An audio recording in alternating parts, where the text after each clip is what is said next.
예수님이 제게 명함을 한 장 주셨어요.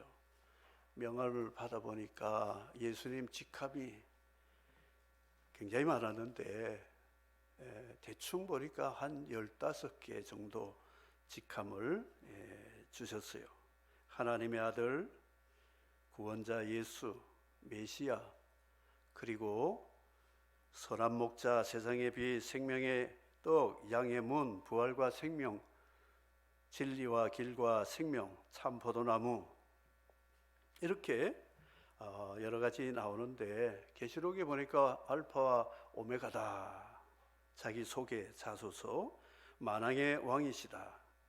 히브리서의 10장에 보니까 오실 이가 오시리니, 저는 이 예수님 명함에서 오실 이라고 하는 He who is coming이라고 하는 그분의 명함을 보고 눈이 반짝반짝 열렸습니다.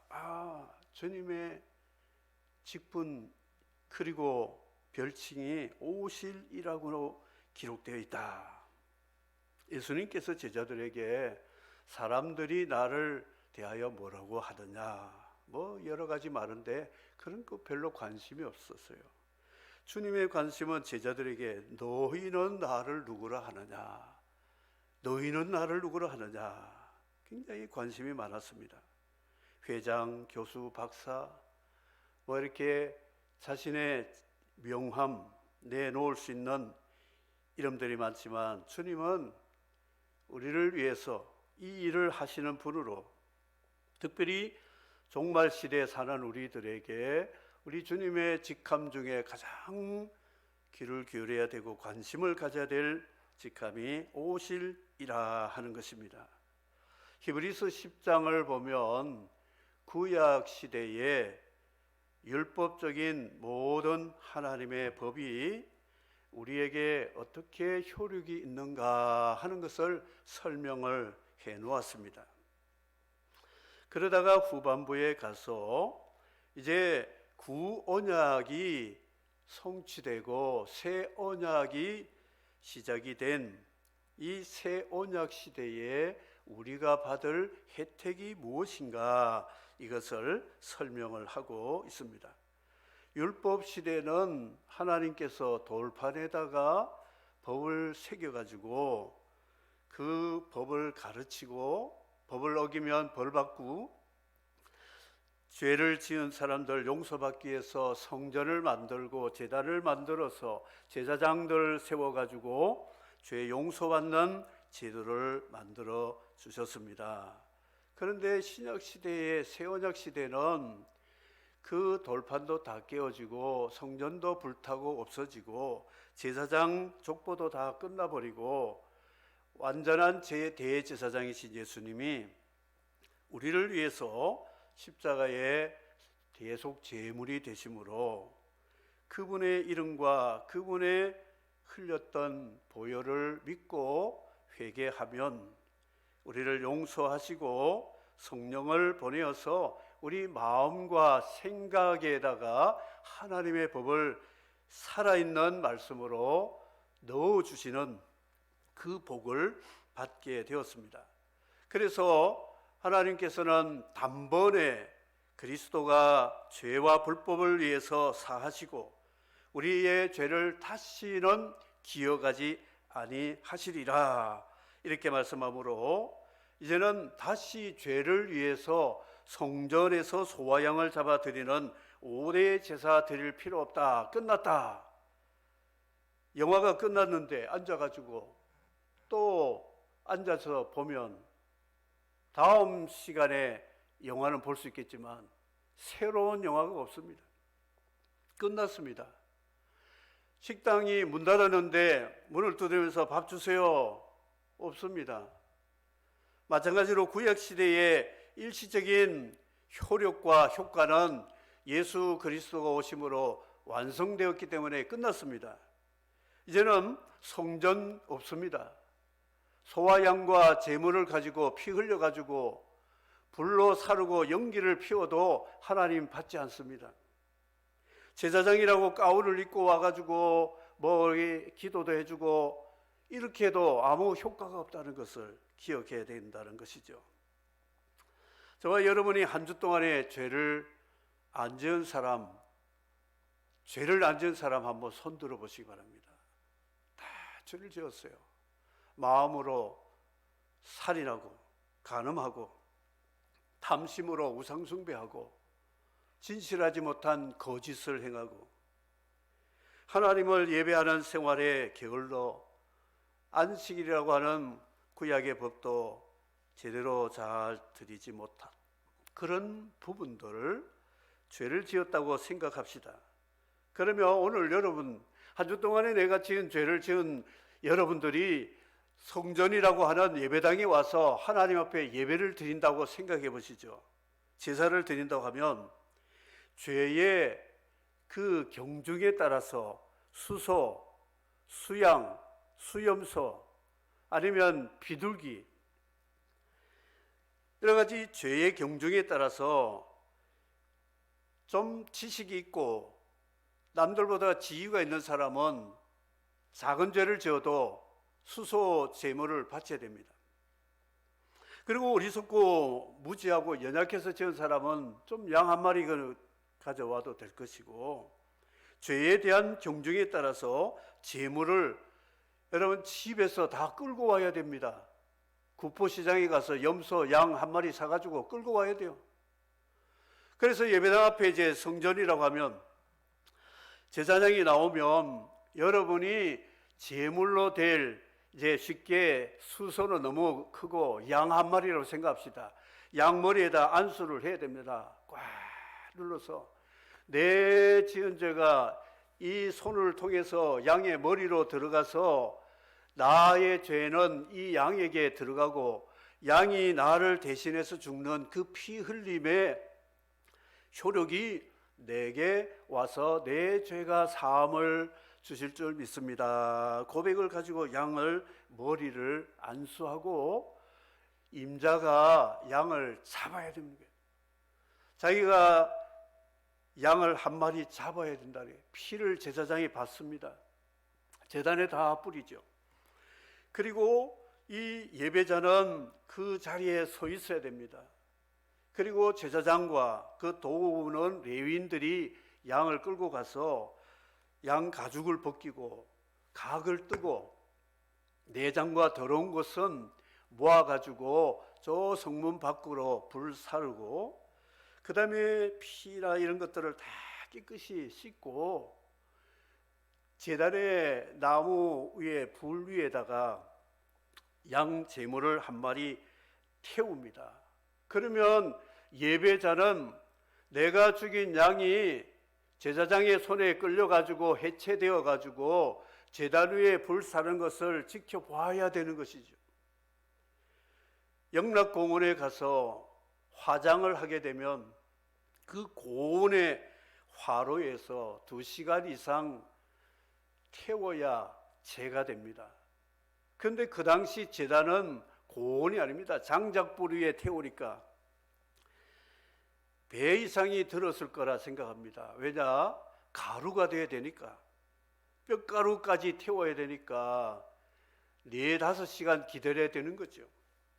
자기 죄가 불살라지고 죽고 피 흘리고 불사른 것을 지켜보면서 내가 지은 죄 때문에 저 양 한 마리가 저렇게 희생을 당하구나. 저 불은 지옥불이다. 내가 지옥불에 들어가서 오징어처럼 몸을 뒤집어 태우면서도 죽지 않는 그 영원한 지옥의 형벌을 연상하면서 봐야 된다는 것이죠. 옛날에 그 화장터에 대구에서 우리 청년 장례식을 할 때 그때는 창문이 있었어요. 관이 들어가면 펑 하고 몇십 분 안 돼 가지고 이 관이요 그냥 바람같이 다 사라집니다. 시신이 있는데 저 막 설교 시간에 말하기에 끔찍한 거예요. 그냥 몸을 뒤틀다가 참아볼 수가 없는 거예요. 몇 시간 후에 찾아가려고 하는데 요만한 유골함에 잿덩어리, 죄의 값이 저렇게 두렵고 무섭고 허무하고 슬프구나. 산보았습니다. 그 어머니와 여동생이 통곡하는 모습을 보면서 죄의 값은 사망이요, 예수 그리스도의 은사는 영생이라는 복음이 마음속에 더 와닿게 되었다는 것이죠. 자, 그리고 제사장이 이제 툭툭 손을 다 털고 옵니다. 손도 물두멍에 손도 다 씻고 와서, 그리고 수건으로 손을 닦고 이 예배자에게 와서 당신의 죄는 이 시간부로 여호와 이름으로 사죄를 받았습니다. 다시는 이런 죄를 짓지 말고 하나님의 율법대로, 하나님 말씀의 법대로 사세요. 아멘. 훌쩍훌쩍 울면서 다짐을 하고 결심을 하고, 그러게 돌아가면 해가 다 뉘어뉘어져 가지고 집에 가서 저녁밥 먹을 시간이 되는 거예요. 아침부터 와가지고. 현대 신자들 아침부터 교회 와서 저녁밥 먹을 때까지, 그것도 화장실도 안 가고 그냥 왔다 갔다 하고 그 자리에 앉아서 제물 태우고 제물 하나님이 연기로 받으시는 것까지 다 보고 사죄의 선언 받고 가야 되니까 하루 종일 걸릴 거예요. 아마 제가 짐작컨대 구약 제사 드리면 여기 남을 분들이 한 분이 계실까? 우리 장로님들은 계시겠죠.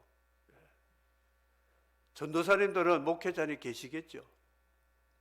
권사님들 평생 믿었는데 가시진 않겠죠. 성가대우는 또 2부 찬양이 있다 그러면 또 안 가겠죠. 그렇게 예배를 드려야 된다는 것이죠. 예배 마치면 축도 마치자마자 그냥 썰물처럼 밀려가 버리잖아요.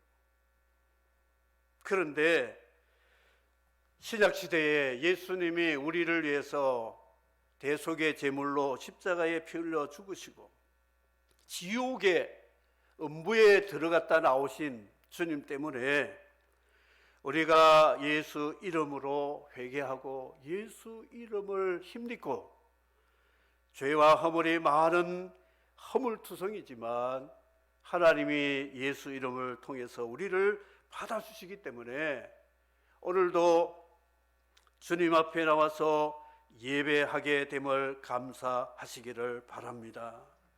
감사하시기를 바랍니다. 1층에 온라인 예배 드리는 분들 아멘 하시기 바랍니다. 2층에서 소리가 나요. 예. 용궁사, 제가 아는 목사님이 꼭 한번 목사님 보셔야 된다고 그래서 한번 가봤어요. 해운대. 목사가 절에 가더니 세상에 책벌 받아야지. 가봤어요. 들어가면서 저 깜짝 놀랐어요. 큰 안내 간판에 우리 교회 보면 예배 순서하고 예배 시간하고 설교 본문 이게 쭉 나오잖아요. 그런 식으로 새벽 예불 한 주 동안 예불 해주는 가격이 나왔더라고요. 뭐 몇만 원 나왔더라고요. 한 달 동안 새벽 예불 드린 사람은 꽤 비싸대. 몇십만 원 되고 1년 동안에 기도한 사람 100만 원 단위가 쭉 적혀 있더라고요. 그 다음에 뭐 승진 기도, 뭐 이게 입시, 여러 가지 잡동사니 기도 제목 다 이렇게 있는데 깜짝 놀랐어요. 그리고는 들어가서 사무실에 가서 기도 제목하고 자기 신상을 다, 가족 상황을 다 적고 카드로 결제하든지 현찰로 내든지 쭉 긁어야 그 다음에 접수해가지고 새벽 예불을 할 때 이 사람 이름으로 기도해 준다고 나왔어요. 돈 없으면 기도도 못 받습니다. 새벽 기도할 때마다 기도해 주면, 여러분, 내가 만약 김 목사가 여러분 새벽 기도할 때마다 여러분 이름 딱 수첩에 적어 놓고 한 달 동안 기도할 테니까 10만 원 내라 그러면 도둑놈, 저 강도 이럴 거예요. 제가 아는 집사님이 직장에서 가까운 예배당에 그 직원하고 몇 사람하고 연합 집회를 한다고 해서 한번 가보자 해서 갔는데 설교를 마치고 그 목사님이 감사헌금 기도 제목 적어가지고 낸 사람들 손 들으라고.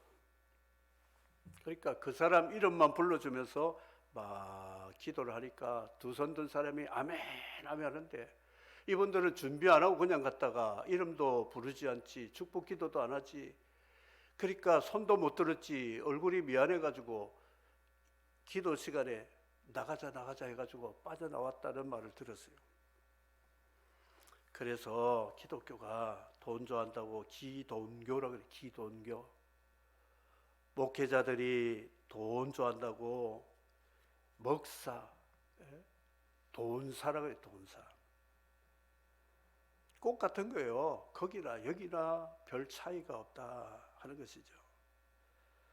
예수 그리스도 이제는 수소, 염소, 비둘기, 양 가져오지 마세요.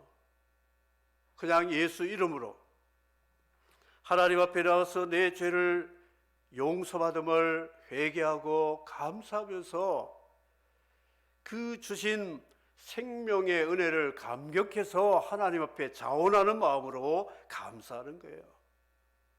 강제가 아닙니다.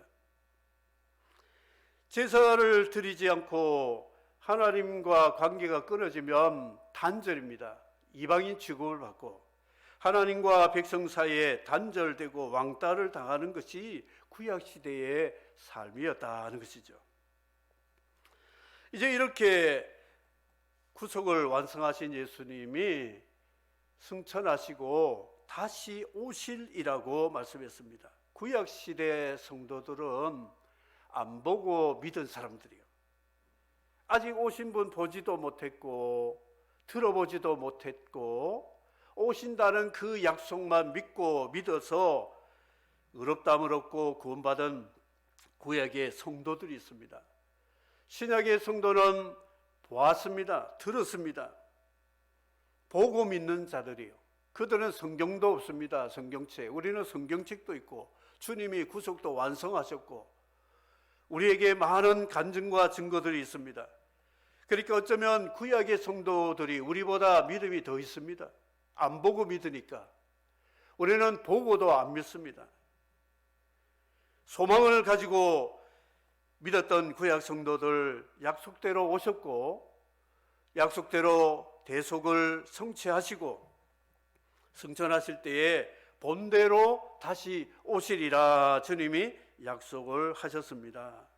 시편의 성전에 올라가는 노래 15편을 보면 120편에서 135편까지 그 기다림이 주제가 되고 있습니다. 사모함.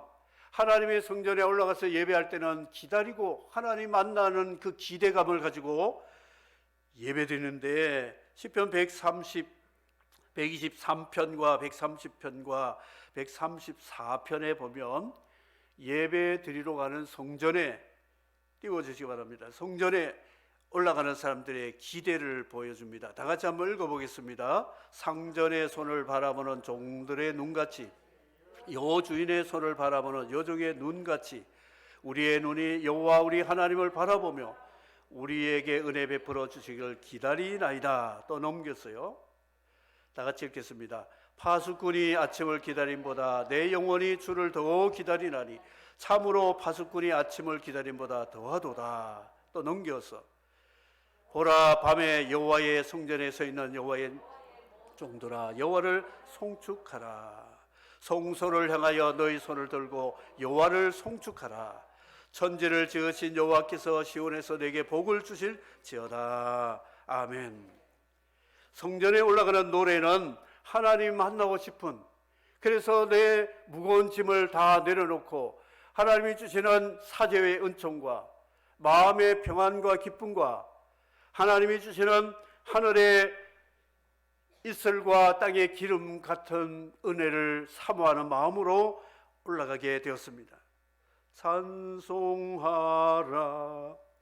여호와의 종들아 주님 전에 서 있는 자들아 성소 향해 손을 들고서 찬송하라 찬송하라. 그게 시편 134편이거든요. 사모하고 기다림으로 나갑니다. 포로된 자의 자유, 그리고 파수꾼의 밝아오는 여명, 포로 인질된 사람들, 특공대들의 작전 개시, 이것이 그들의 기다림입니다. 아침마다 주치의가 회진을 8시경에 오는데 여기저기 침대마다 돌면서 의사가 한마디 한마디 해주면 그날 환자들의, 환우들의 일상이 바뀌어집니다. 이제 자기 차례가 왔는데 의사가 하얀 가운 입고 레지던트와 간호사들이 메모를 하고 있는데, 선생님, 오늘부터 식사해도 됩니다. 아멘도 안 하세요. 중환자실에 한 번도 안 가보신 것 같아요. 그리고 아마 이번 주 안에는 집에 가도 될 것 같습니다. 그러면 속으로 막 할렐루야 하는 거예요. 그날 살았다, 내가 이제 밥 먹어야지. 그냥 밥맛이, 그날 병원 밥맛이 없는데도 그날 밥은 굉장히 맛있는 거예요. 이번 주는 이제 집에 갈 수 있다. 그런데 의사가 와서 교계를 갸우뚱하면서 아직 밥 먹으면 안 되고요, 한 몇 주 또 확인해 봐야 되고 검사 해봐야 되는데요 하면 그날부터 또 밥맛이 없는 거예요. 기다림. 주님 앞에 기다리는 마음으로 예배할 때에 말씀이 내게 사죄의 선언과 하나님이 나와 사랑하고 함께 하신다는 그 확신, 주님의 말씀으로 주시는 위로를 받을 때에 이 예배의 맛은 깊은 진리와 영으로 드리는 예배가 됨을 믿으시기를 바랍니다. 오실이 기억해야 됩니다.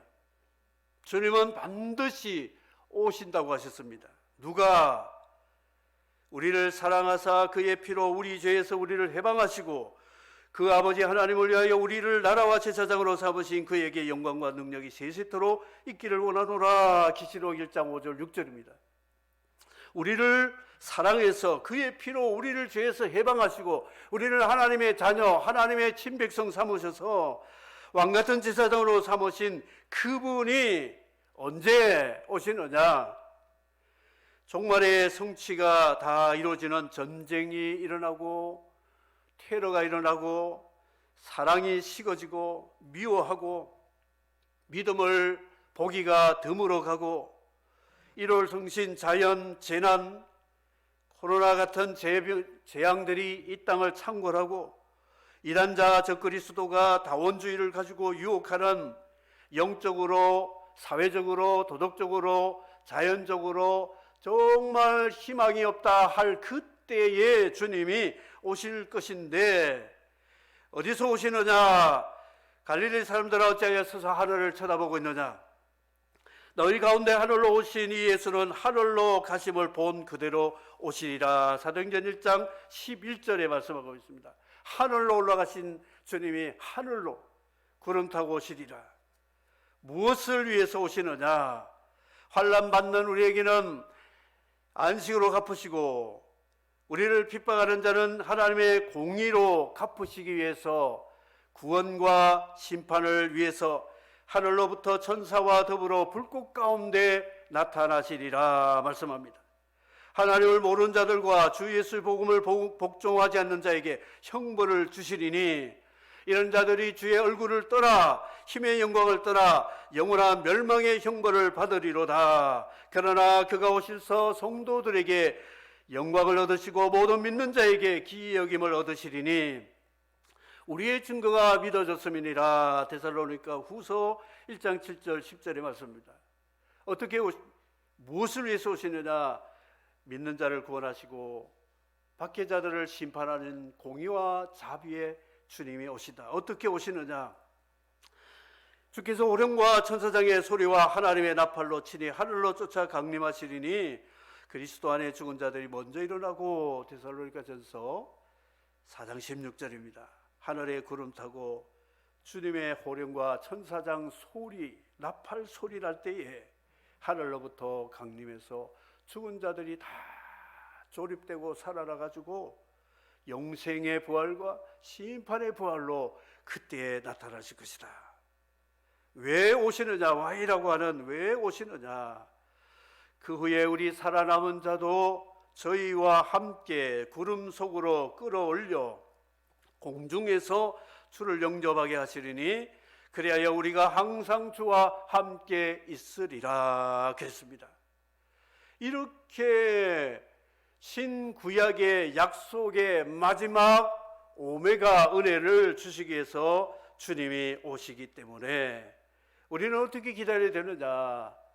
이 시대에 우리의 신앙의 최마지막 절정은 오실 이가 오시리니 지체하지 아니하시리라. 그러면서 뒤로 물러가지 마라, 인내해라, 서로 사랑과 격려해라, 모이기를 피하지 말아라.